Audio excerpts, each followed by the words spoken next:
Cette capsule vous est présentée par Evo Retro, distributeur d'accessoires cool pour gamers et collectionneurs de figurines et de jeux vidéo, ainsi que par la boutique Maixu pour vos peluches et articles décoratifs geek.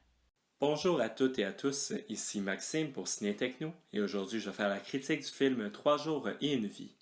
Le film est réalisé par Nicolas Boukrieff et met en vedette Sandrine Bonner, Pablo Poli, Charles Berling, Philippe Torreton, Margot Bancilon, Jérémy Séné, Dimitri Storoj, Arban Bajraktaraj, Johan Blanc et Igor Van Dessel. Il est distribué par AZ Film et vous pouvez le voir en salle à partir du 28 mai 2021. En décembre 1999, le petit village d'Alois en Belgique est secoué par la disparition du jeune Rémi, un petit garçon âgé de 6 ans. Une immense battue est organisée afin de retrouver l'enfant. Les recherches laissent Antoine, un ami de Rémi, très anxieux, car il sait ce qui est arrivé, bien qu'il ait peur de le révéler aux autres. 3 jours et une vie est une adaptation du roman éponyme de Pierre Lemaître sorti en 2016. L'auteur a écrit le scénario et l'a proposé au réalisateur Nicolas Bourrieff. Après avoir vu une autre adaptation d'un roman de Pierre Lemaître, Au revoir là-haut, j'étais très curieux de voir un autre long métrage inspiré d'une œuvre de cet auteur. 3 jours et une vie ne m'a vraiment pas déçu. C'est un excellent film qui risque de susciter la réflexion et les discussions. Je vais tenter d'en révéler le moins possible dans ma critique. Mais si c'est un long métrage qui vous intéresse, je vous invite à le découvrir sans trop vous informer sur celui-ci.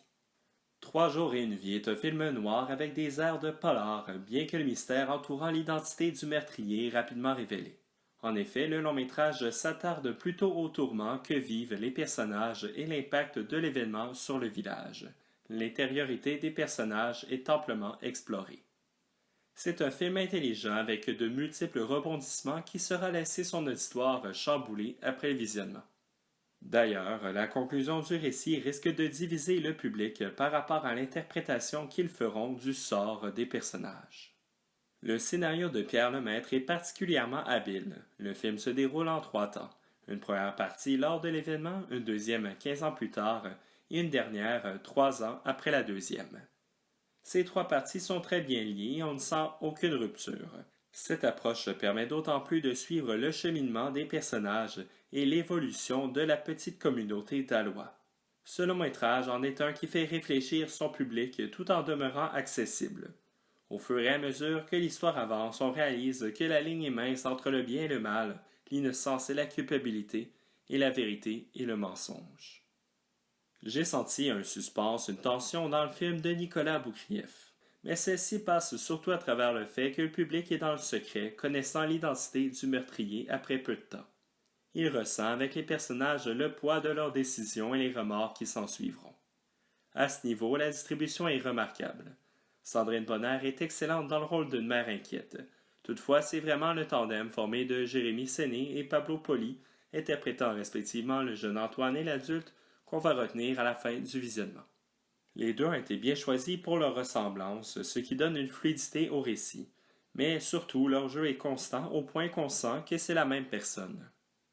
Le réalisateur arrive bien à capter le regard d'Antoine à différents moments et les acteurs arrivent à faire ressentir toutes les émotions de leur personnage à travers celui-ci.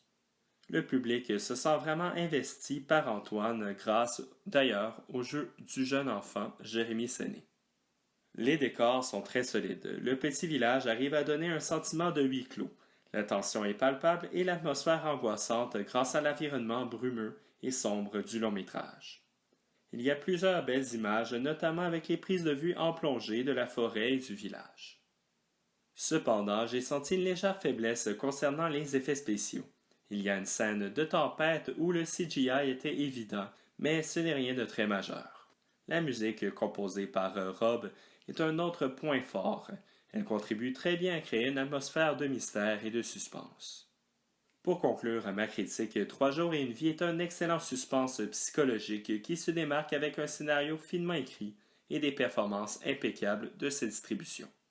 C'est un long métrage qui pousse à la réflexion en mettant à l'épreuve les convictions morales de son public sans jamais fournir de réponse. C'est un film que je vous recommande fortement et qui pourrait certainement bénéficier d'un visionnement en salle. C'était Maxime pour Ciné Techno. Merci beaucoup et surtout, bon visionnement.